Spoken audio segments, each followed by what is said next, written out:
வணக்கம் நண்பர்களே. கிரகங்கள் நீசமாகுவது சிறப்பா இல்லையா?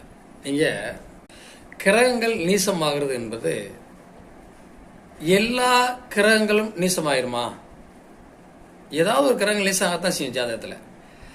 அப்போ அந்த நீசம் பெற்ற கிரகம் பங்கமாகி இருக்கிறதும் உண்டு. நீசபங்க ராஜயோகம் சொல்றோம். பரிவர்த்தனையான கிரகமும் நீசமாக இருந்தாலும் அதனுடைய பலனை கொடுத்துரும். இப்போ 6ஆம் இடம் அப்படிங்கிறது ஒரு கிரகம் நீசமாக இருக்கு. இப்போ 6ஆம் இடம்னா என்ன? நோய், எதிரி, கடன். அப்போ அது நீசமாகிறது சிறப்பு தானே. 6ஆம் இடத்து அதிபதி நீசமாக இருந்தால் இந்த நோய், எதிரி, கடன் குறையும், வேலை வாய்ப்புல சிறப்பாக இருக்கும். 10ஆம் இடம் நீசமாக இருந்தால் 10ஆம் இடம் நீசமாக இருந்தாலும் அதே தான்.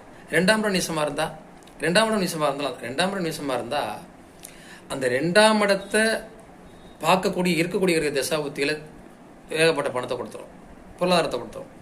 10ஆம் இடம் நீசமாக இருந்தால் தொழில் பண்ண மாட்டோம், ஆனால் வேலை வாய்ப்புல ஜெயிச்சிருவோம்.